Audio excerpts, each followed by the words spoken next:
introduction into oral history, what it is itself, and how it is, and why it is used into historical education, and especially the reason for us to meet today or this evening is to talk about formats of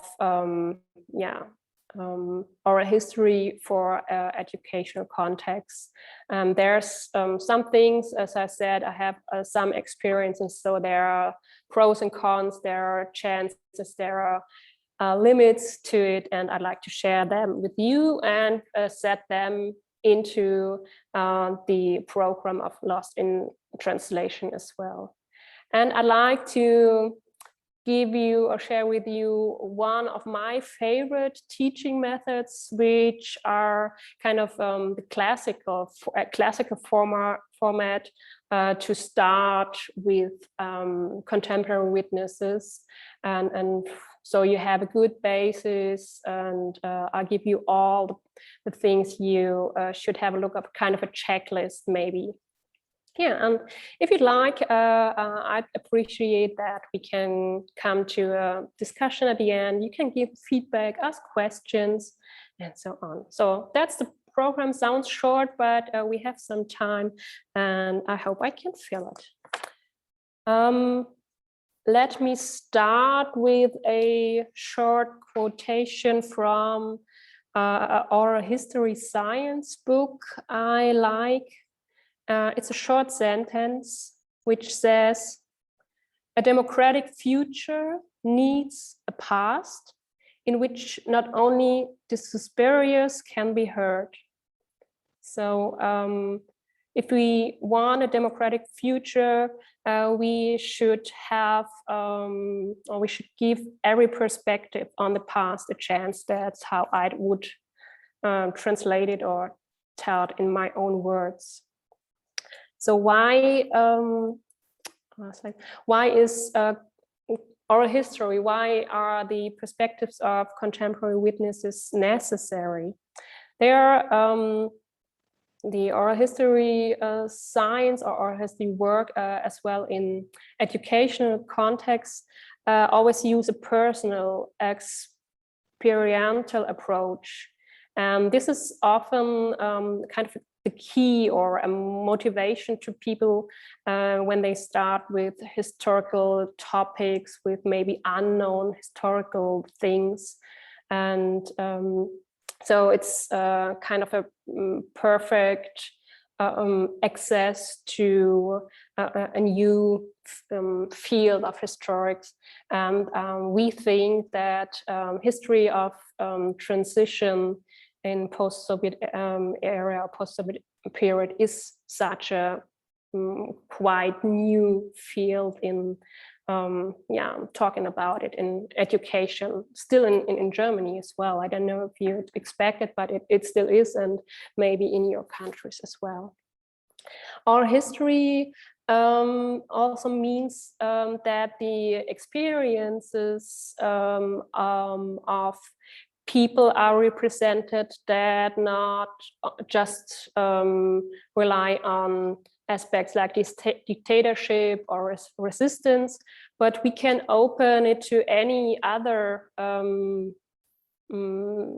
subject or any other perspective. As I said, we can open it to experiences of kind of everyday experiences, so that you can maybe show very well conflicts between an individual and a political system. If you have a look on maybe period of growing up, for example. So and this is what the next point relies on as well, and what makes oral history work a very democratic relied or democratic focused work is that you can represent groups or experiences that are not in focus of our common historic consensus, for example. What is important and kind of view from method interest, maybe that oral history reports, for example, always brings you to the point to realize, okay, here I can, how this person, for example, tells about its past, its experiences from the past. It is also connected with his or her interpretation from the present, how he or she interprets the past from a daily point of view. And this is some very, it's something we always have to look at it, but it is what it makes it so exciting as well. Switch the slide. In general, as I said, so the intention is to give history from below a chance, and it is always, our history is always something, some kind of communication between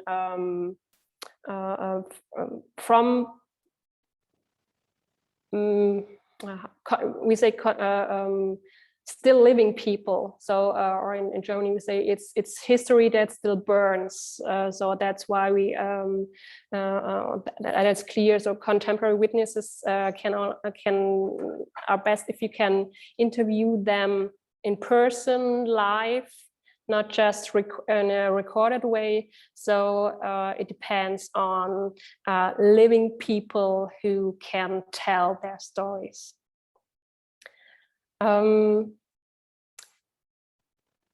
What makes oral history a very maybe a difficult thing is, or a thing that you have to work with some methods and obey some rules, maybe, is that since it is so individual, these are so individual perspectives, you have so many different interpretations, and you have to find a way to deal with it. And this is what you have learned in the other workshop. It's the things, the principles of multiperspectivity. And I've just for kind of repetition, took this into my workshop as a short summary. So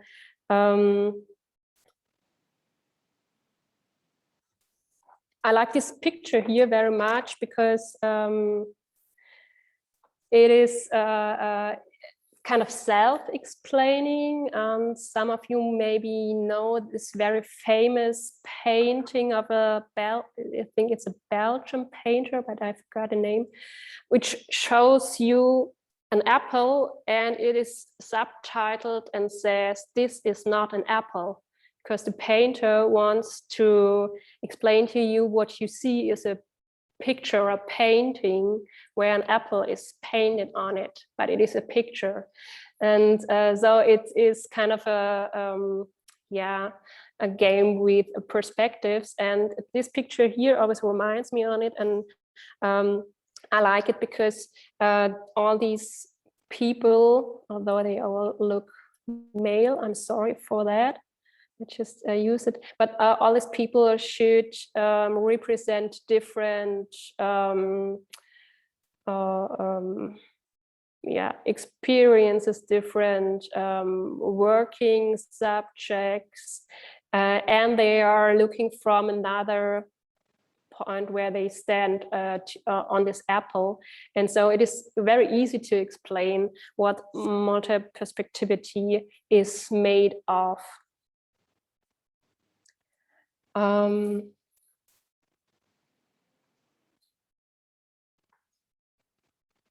So these are some questions we always have to ask ourselves when we work with oral history, with contemporary witnesses reports or interviews. Here they are written in the me or I version, it says, what do I see? But you can also transfer it or translate it and say, what does or what did the witness see, or what could he or she not see and why? So these are some main questions that need to be told every time. And some of them are maybe easy to answer, and some you can just give it a try, and maybe you will have a situation you might want to ask your witness, and maybe some you won't, because you feel, okay, that wouldn't be very polite to ask him, okay, are you sure you are remembering the things right? Because maybe things we remember they are covered by other experiences. They might be covered by feelings, or changed by expectations, for example, of your students in that moment. So the way we remember depends on the conditions of that moment when we remember them. It depends on time between the moment in the past, that event in the past, and the moment when I am remembering it, for example. And science even brought the evidence that you can put wrong memories into people's minds. They would not recognize it. So memory is a tricky thing. The most important thing that we have to have in mind is that there is no one perspective. And I know this is so logical to you, but I think it cannot be told often enough. There's no one perspective. There's no one story. So multi-perspectivity says as well, compare with other sources. Compare, for example, your eyewitness report with other sources, and see this report as a source you can work with. It's a pedagogical principle, and with that, if you rely on that, you can make different perspectives visible. And this is very important for history education, which not only focuses on history data itself, but wants to educate, wants to teach an access to how can your students understand the world? How can they learn from a period that maybe has a start and an ending? And what can they learn from this historical period for their lives now, for example? The sentence I really like, and I'm often explaining it. It's the last sentence, which says multi-perspectivity can be the silver bullet to get as close as possible to the past. So I use the term past for this moment or this period that has happened. But as we all know, there is no time machine. We cannot travel back. So we will never be able to know all the aspects. We will never be able to know everything about the past, what has happened. There will never be that one explanation. But with using different sources, with relying on this pedagogical principle of multi-perspectivity, we can find or get a close idea of it. And yeah, sometimes difficult to accept, but I also like this understanding. it's, for example, sometimes difficult to understand or to accept for contemporary witnesses, because they often want to tell their listeners, their audience, how it has been for real. And yeah, you don't have to teach them that it's their perspective and there may be others, but it's good to have that in mind. Okay, this is something important maybe as well, because we can clear this term of witness or eyewitness or contemporary witness. I'm not that sure which term, or if you have a fixed term in your language. In Germany, it's the contemporary witnesses, since the eyewitness is rather a term which the police uses when a crime happened and they are looking for those who have seen it, maybe, for example. So we use this contemporary witness term.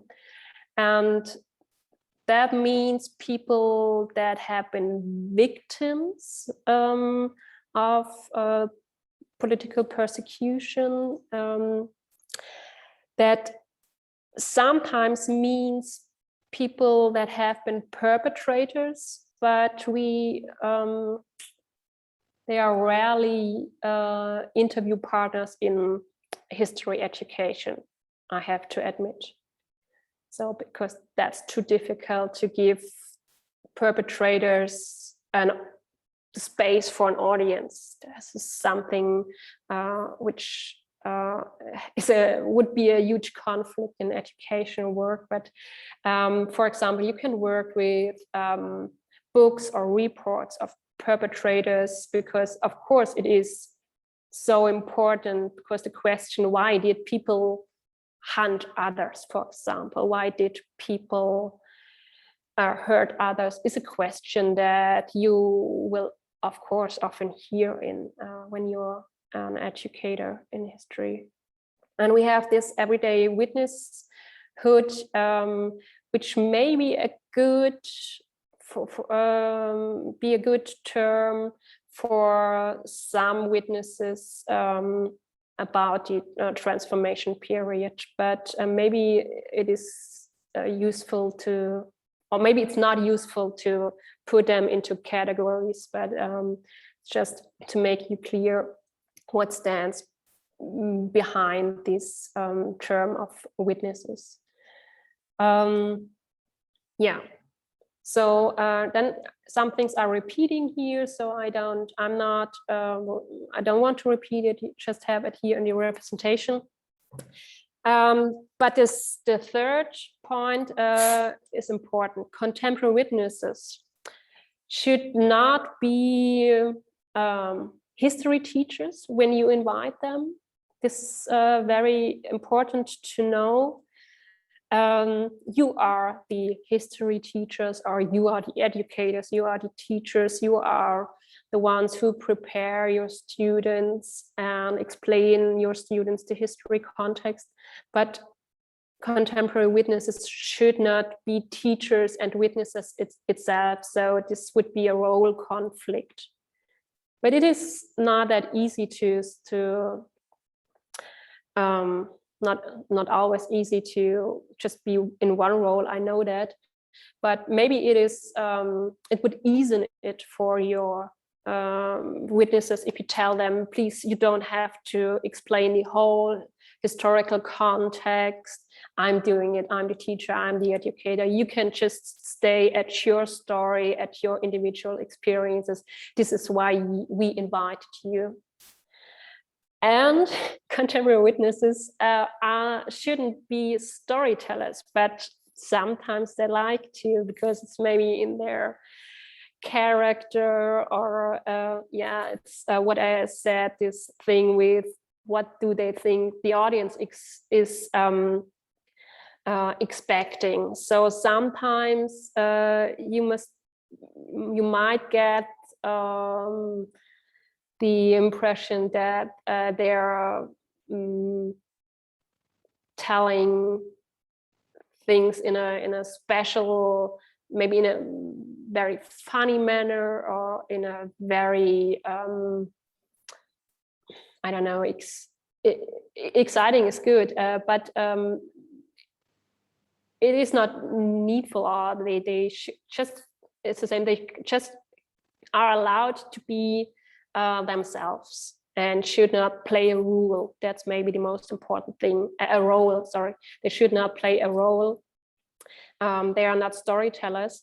And this is important as well, because I would like to recommend you let your students do the interview. And I'll tell you how later. Because so the meeting, the whole meeting situation, the whole history lesson experience will be about their interests, the interest of your students. What do they want to know? So, and your contemporary witness would not have the duty to come, sit in front, and then speak the next 60 or 90 minutes on its own, and does not know what do the students want to know, what are their questions, what is their interest. So give it a chance to let it become a conversation, a dialogue, and let your students invent and ask the questions. Yeah. Okay, last point here on this slide. Own memories can sometimes get in conflict or seem to be in conflict with collective memories. This is an experience that is very much connected with oral history work. And it is a good chance to talk about this conflict because your students might have this conflict in their daily lives. For example, because you all are contemporary witnesses, and maybe their parents or other family members are. And well, I made the experience that students often come and tell and say, okay, it has been nice, the lecture has been nice, thank you very much, but my mother said it was different, or my father said it was different. And so it is a good chance to explain them, okay, that's okay, but it isn't a conflict. It's both is true because, and then you can explain it to them. So it's a good chance, but you have to be prepared. Oh, no, which is good. Since we all know memory is sketchy and emotionally colored, it is very, very useful to have knowledge before you do an interview with a contemporary witness. And so using oral history formats in history education means they should be planned and well prepared. The second thing is maybe make a decision in prior whether it should be thematic or biographical interview. So yeah, it gives you kind of a structure. You'll find out what is better if you ask your students what they want to know. I'll tell you later. I said I see and I work with oral history formats with witnesses, reports, and interviews. I use them and see them as a source, as a historical source. So when I was doing an interview, the kind of product in the end is the source I am working with. And so can you do with the interview. That means you are not only preparing an interview, but you are working with it later to expand your learning process, your historical, that's a learning process. So see it as a 3-step thing: preparation, doing the interview, and then post-producing or proceeding it.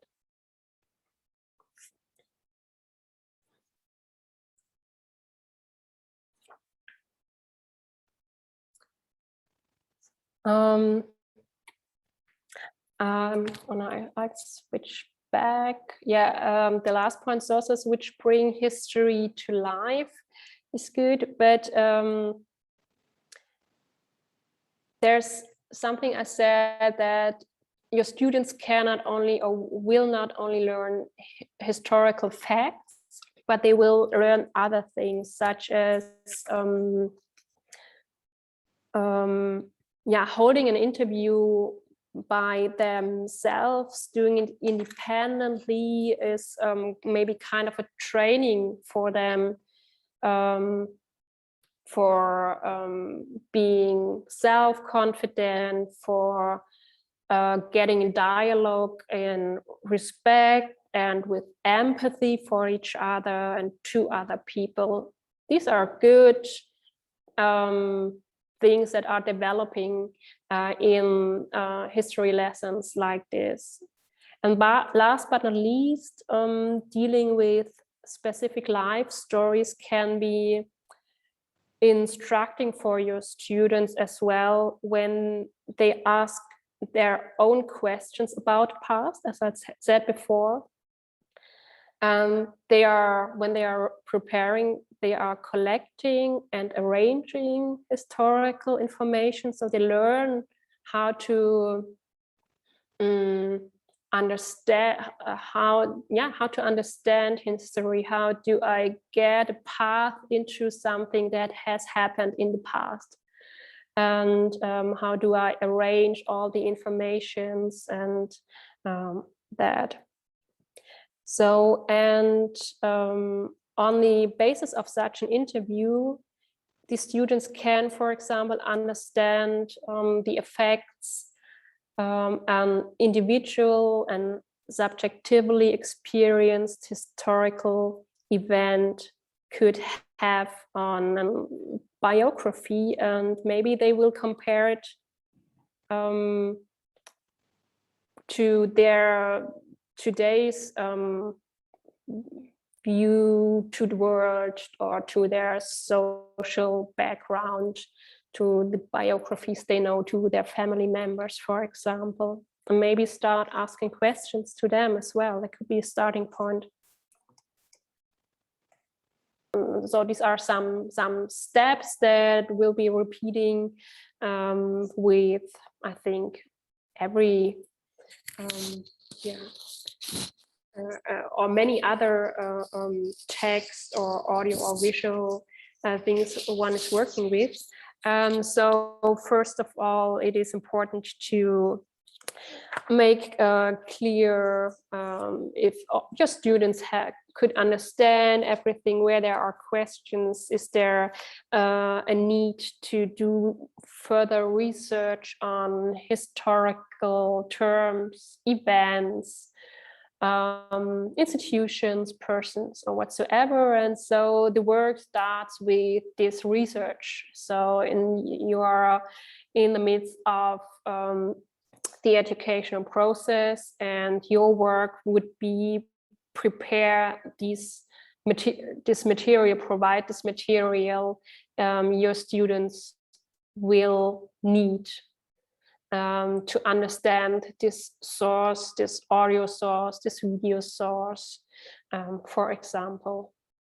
You can ask your students to make a short summary and give their impressions, which is always a very welcome thing, because if they should deal with history, deal with past, it's always important to know what do they think, what did they understand, but also what do they feel, what do they think is the perspective of the other person, but also what does the things the information they get, what do these informations do with them.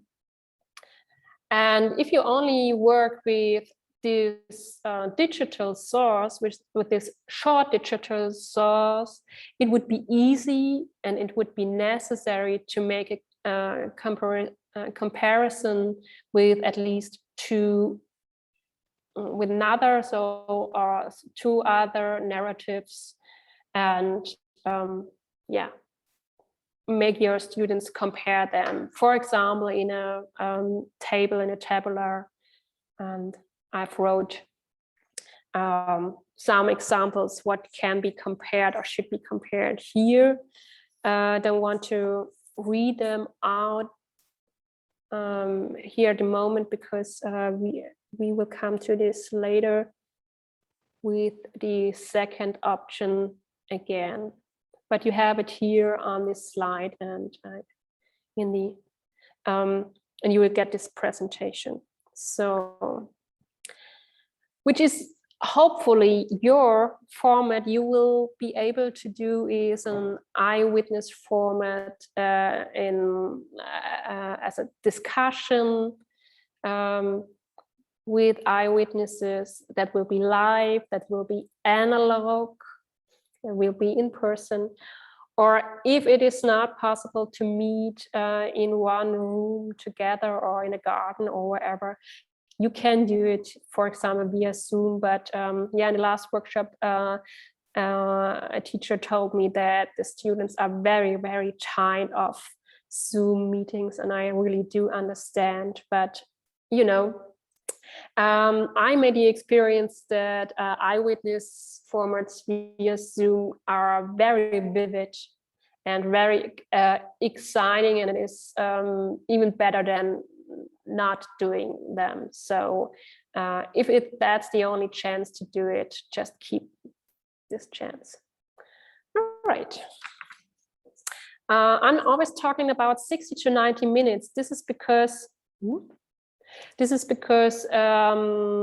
I think that's the short time period or the maximum time period your students will be able to give all they have enough power for. So if you can give more time and your students want to continue questioning, would be great. But a plan for 60, better 90 minutes, but I think that will be enough.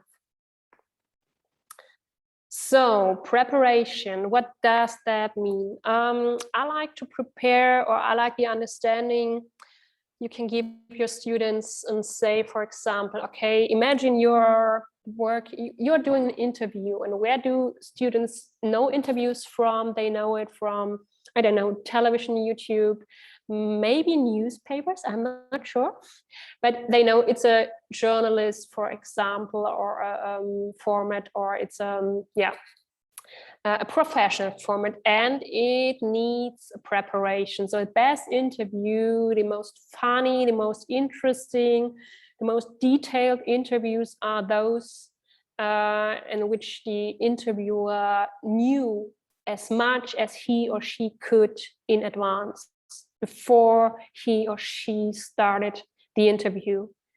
And that is so logical to your student, or will be so logical to your students, I'm sure.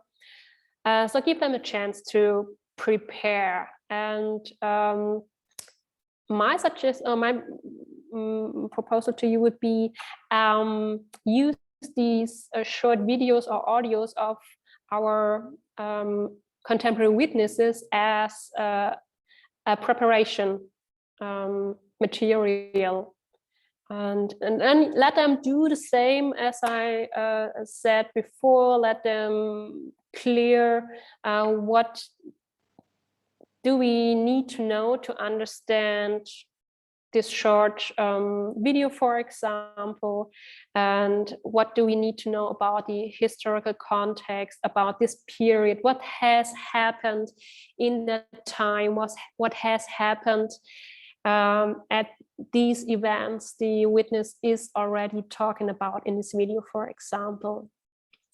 And after that, just let your students work in small groups and let them invent questions they want to ask the witness when they will meet him or her. And that works very, very well. You can give them some small cards, for example, that is very good. So they should write one question on one card and collect them. And after maybe 20-30 minutes, depends on how long, for example, this video is, if they have to repeat it or if they have it in a written version, depends. But after a working time, let them bring all their questions together on a board or lay them out on the floor. And yeah, let the groups explain their questions, tell their question, explain their questions, and you will be surprised about the questions of your students, because they come from other perspectives than we do. And I really, really like this moment very much. I'm often it's so astonishing, and I often think, my gosh, this is such a smart question. Why didn't I make this up? And I'm so thankful that I'm not the interviewer, but they are, because they know the better questions. And when you compare all these questions, for example, you have 4 groups and every group brings maybe 5 to 6 questions. So you have a lot.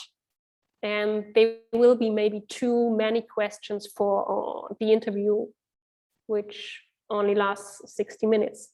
So it's up to you now to reduce it a little. And the first thing is to see, okay, which questions are kind of the same, which questions have kind of the same intention, and you can bring them together. Or you can maybe see if questions belong to one period of the biography of the witness, or period of time. So you can put them into categories. And the best way would be if you have, for example, 4 groups, do 4 categories. Maybe chronologically, or in that they can think that they belong together, but each category can have their own questions. And then ask your groups, for example, what's your preferred category? Group 1, what's your preferred category, of which category you want to ask questions? And so you can make them decide on one subject, for example, or on one biographical period of the witness. And then you can ask them, okay, maybe could you please reduce the questions? Could you please try to reduce the questions up to 2 or 3 questions? So, and this is not that difficult to your students, although they maybe had more questions before. And with that, they are prepared. So, and you can do this preparation within 45 minutes is a school lesson here, maybe too short, but in 90 minutes you can do it. What you should do is as well give your students kind of roles. What is their duty while the interview. So you can ask who wants to ask the question. So is there at least 1 or 2 interviewers in each group? So you have, it depends, 4 or maybe 6 interviewers.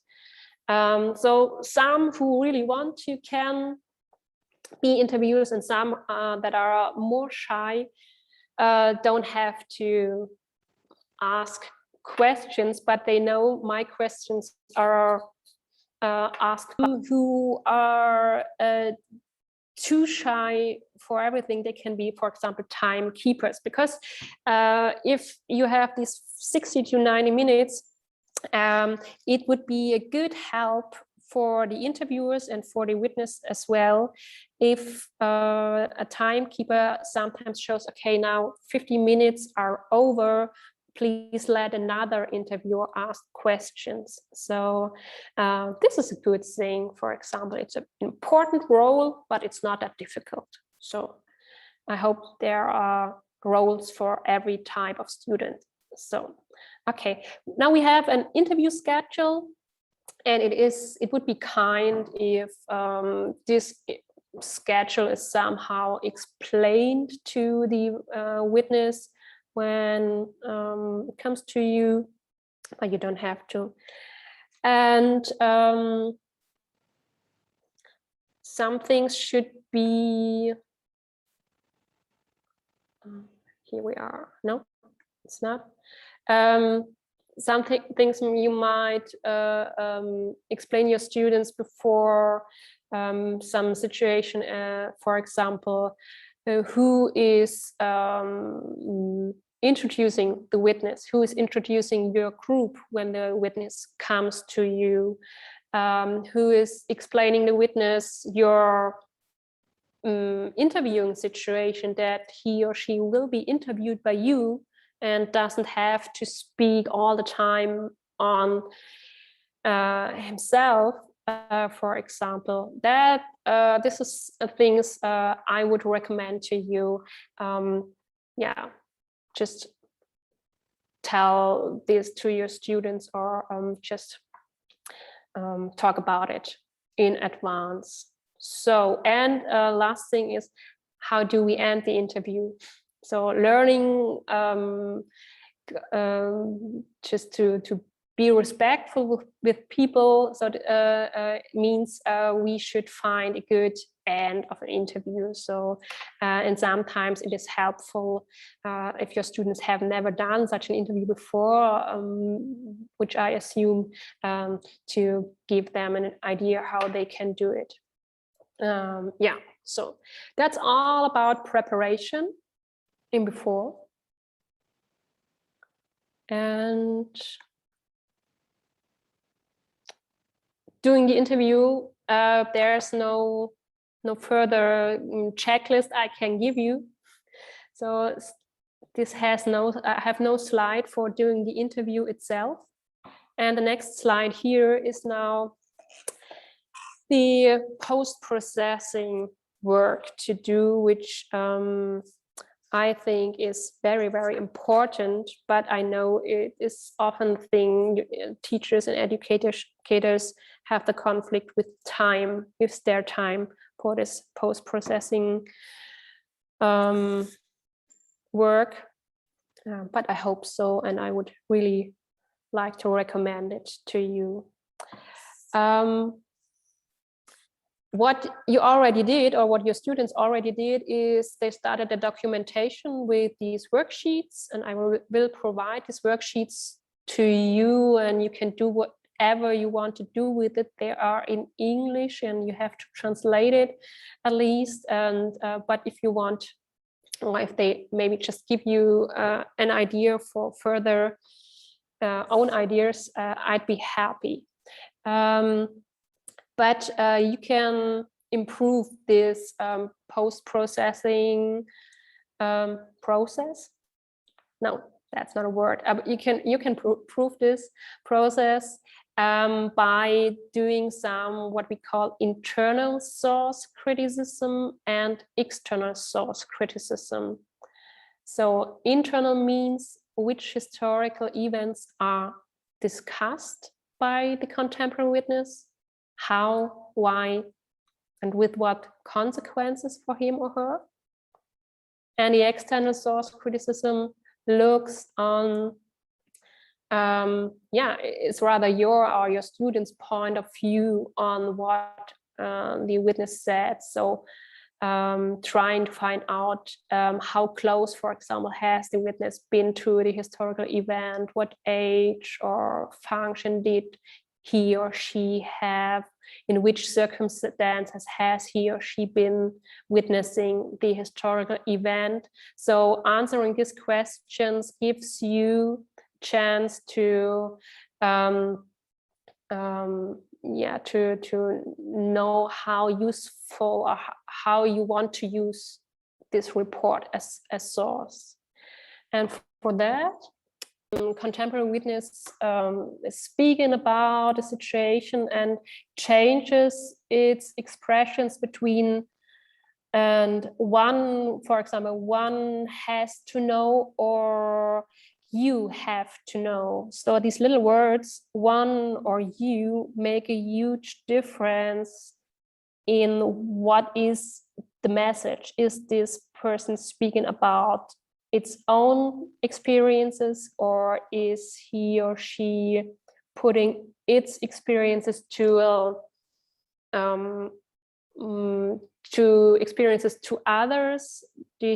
Does he or she want to join an experience group to, for example, enhance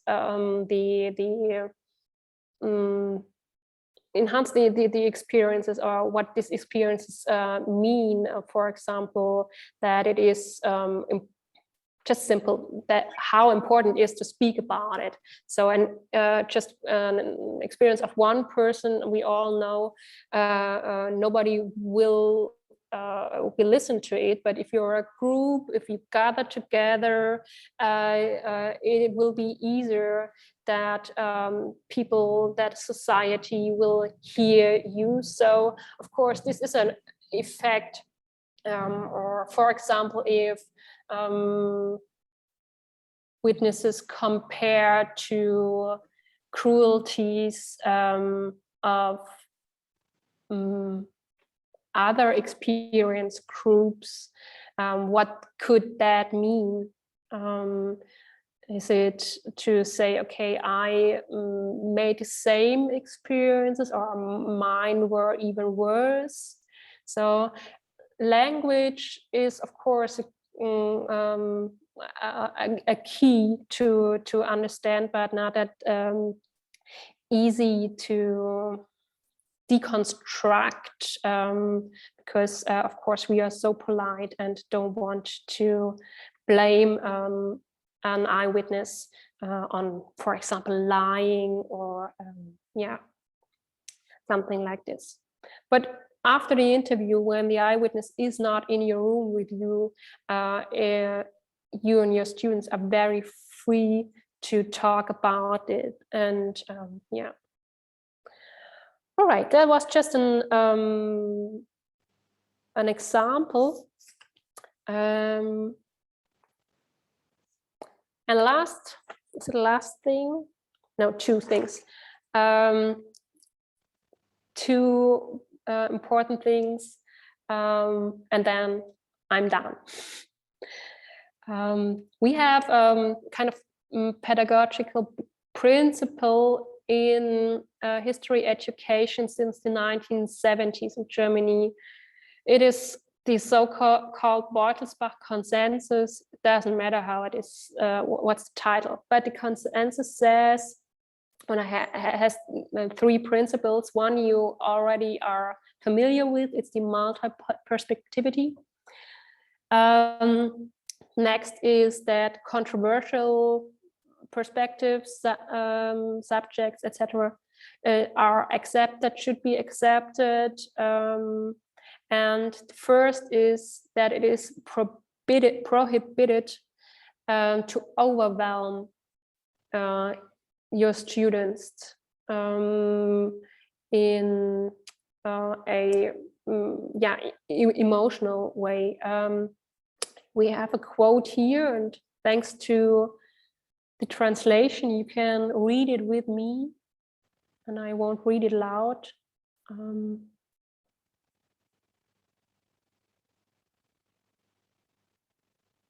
The sense of it is this, that it is this part of the sentence here, the second part of the sentence, which says, it is not allowed to overwhelm or force the subject, which means your students, in a way that they are forced to not to gain their own opinions, and to prevent that they can gain their own opinion or their own independent judgment. Maybe that sounds a little theoretical, and Nora, I'm sorry, because you heard it, you hear this story now for several, I don't know how many times you've heard it before, but I have a very good example of this. When I was working as an educator in memorial sites in these former political prisons, there were and there are many contemporary witnesses, former political prisoners, who are guides in these memorial sites today. So they are guiding students as well, but they are not educated teachers, they are not educators, and not all, but some of them have the intention to make the students, make their audience feel the same way they felt. That so their goal is that the students should show their empathy by suffering, or showing, by suffering maybe as much. For example, in these memorial sites, we have these detention rooms, these cells, and there were situations when, for example, a group has not paid enough attention, that one or some students have been pushed into such a cell, the door has been closed behind them without asking them before if they agree. And that has been a situation of overwhelming them, not giving them a chance to come to an own decision. And the problem is, it is an emotionally overwhelming situation, and we don't know what it makes to the students. Maybe some say, okay, that was weird. Maybe some say, oh, maybe it was funny, or it wasn't that worse. But some are maybe that sensitive that they might get frightened. And it is, we are not allowed, it is not to us to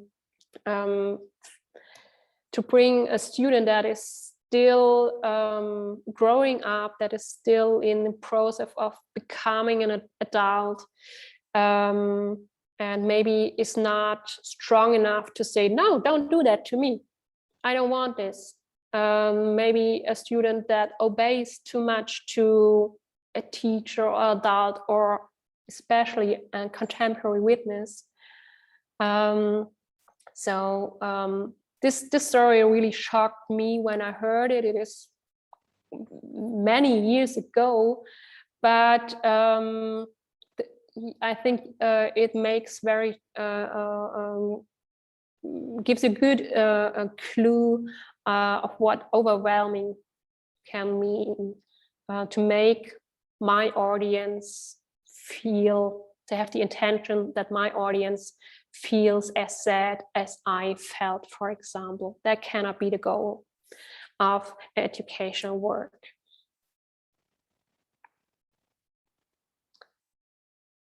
All right, last thing, some organizing questions you should maybe talk about with the witness you are inviting. So imagine you are the witness, you want to know, okay, who is it, where do I come from, in which context, what's the topic of the lesson, what's the reason, what's the event, why this school, this institution invites me, how many students will be there, at what age are they, and coming back to the situation of overwhelming, well, contemporary witness might have situations during the interview when she or he can be overwhelmed by its own feelings, its own memories.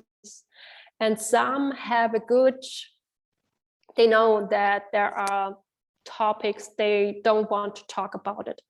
And so it is good if you get to talk to each other before, and you can ask, is there other questions or other topics we should not tell you or ask you about, then we can leave it out.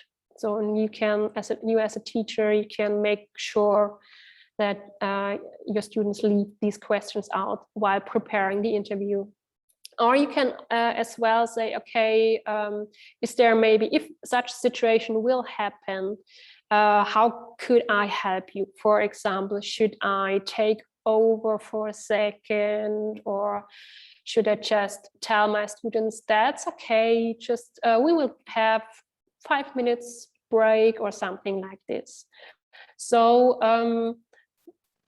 my experience is it's a question of being polite, of course, and it makes it easier to start right on when your witness comes to your group, and you don't have to talk about these questions at the beginning because you have done this before. All right, you have been so patient. I thank you so much. This has been a long, wow.